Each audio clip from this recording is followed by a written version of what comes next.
Ready, so I got my knife now.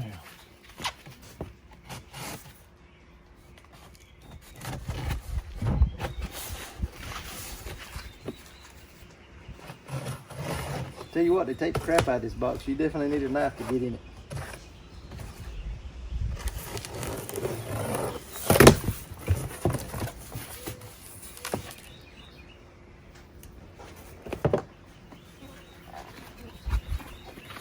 Comes with a Hume Sonic.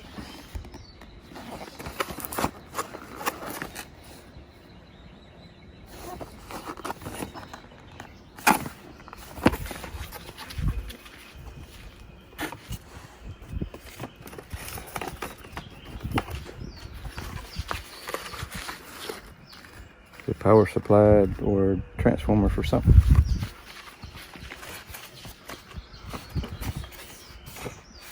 And then this is actually attached to the top of the incubator. It's packaged up very well. And then it's got the instruction manual on top. So let's try to get it out of here and I'll show you what it looks like.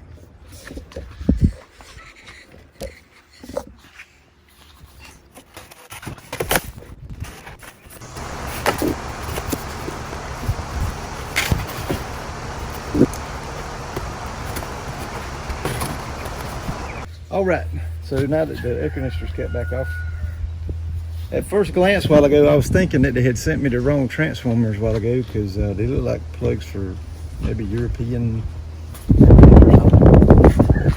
It turns out they plug into the side of the big piece up here. Let me change the directions on where we're at because I know we're going to be picking up wind noise. Well, maybe not. But these adapters actually plug into the side of the thing here.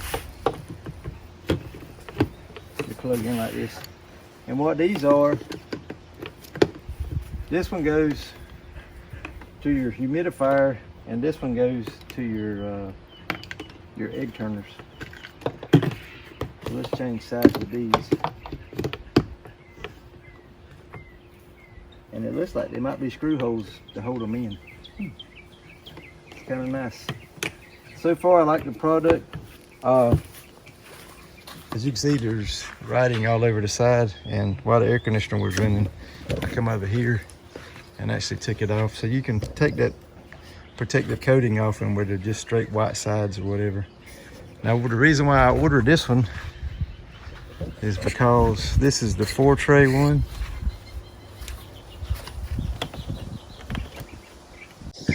You got the 4 different trays. It's got the built-in egg turners and it's also humidity control.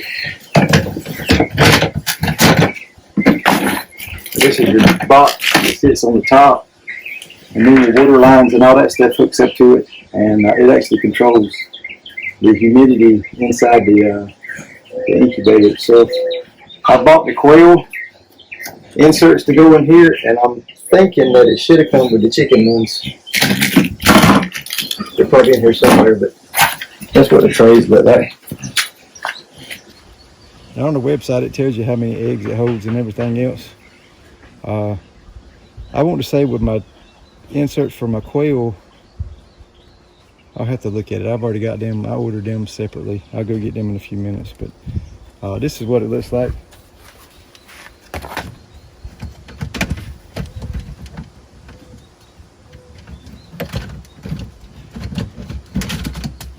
See these trays right here, they fit on the inside, and these are hatching trays. Once you go put your stuff in lockdown, then you put your eggs in these, and these are your lockdown trays.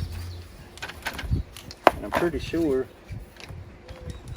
I don't know if you zip tie them together or what, but they just slide right back in there and the chicks hatch out in that, which is pretty cool.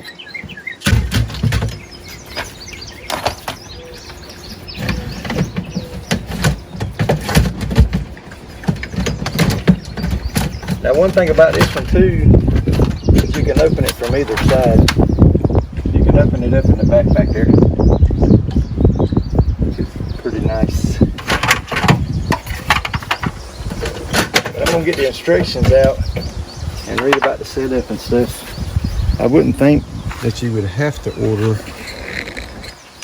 the trays for the chickens, that it should automatically come with those, but I'm gonna do some research on that and find out for sure.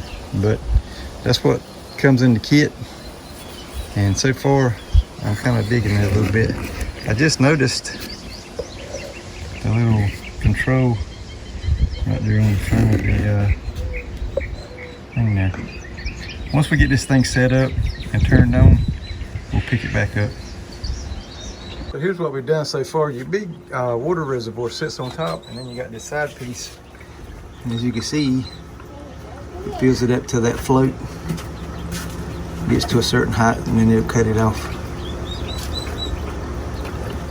And that's an air intake on the side there, which is what helps keeps your humidity like it needs to be. And then this is what it looks like with the trays and all that in it. These are your trays you put your eggs in. I think it holds 6 per tray, or 6 per piece. And then you got 4 of them to choose from. This is the mid-side model. You can get the bigger model too. I think it holds 6 trays versus 4. But for what we need, this is all we need. We got turkeys. We got some quail that we've hatched out from our own quail stock. And there's a few chickens in there too. Now as you'll notice, they got these little leads which plug into these. And then you got a tray down here you can fill up with water for also to help with extra humidity. And we're gonna turn it on and see how everything goes once we get it turned on. So we've let it sit here and run. I've got the instructions out and I found out where this goes.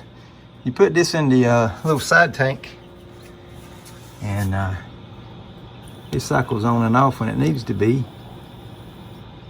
It makes the humidity bump up, which is then pulled into the incubator. And it makes the humidity come up or down, whichever way you want it to sit. I haven't messed with this yet. I haven't seen how to do all the settings and stuff, but I had some eggs I wanted to put in here, so I went ahead and put some quail and some chicken eggs in there. And I will tell you, I'm not impressed with their egg or their quail trays, because you can't really put all the eggs in there with the quail, because maybe it's set up for bob white, but these are Coturnix quail eggs, and they're a little bit bigger than the bob white quail eggs. And some of them are a little bit bigger, and they won't fit in the tray like they're supposed to. So you kind of have to be kind of selective on how you put them in there. But so far, it seems like it's going to be a decent incubator. We'll just have to wait and see. I'll give you an update in a couple weeks on how those eggs hatched out. Those quail eggs came from right here. I've got the Coturnix quails here, and then I've also got chickens and stuff. The reason why we chose this incubator was because it looked like a good incubator. It was at a decent price. It was cheaper than some of the other basket or closet type incubators, and we're wanting to get to the point where we get dual purpose chickens and we can kind of pretty much make our own meat birds. Those Cornish cross, which I just got through processing 40 of them the past 2 days, they're really nice birds, but you got to order them. And if the crap hits the fan and all that other good stuff starts happening, and the post office just kind of says, screw it, we're not shipping out chicks anymore, you're kind of messed up on that. So we're trying to find a good breed of bird that's going to be a good dual purpose bird, and also a good egg laying thing. But it's probably about like an enduro motorcycle. It does both, but neither worth a crap. But we're going to try to find a good breed that's going to be a dual purpose. So that's going to wrap up this video. I hope you learned something from the little review that we did. If you got any questions, just let me know, and I'll try to keep you up to date on what's going on. And we'll leave the description of where we got those, where we got that incubator and stuff at in the description down below. So hope y'all doing good. We'll see you on the next one.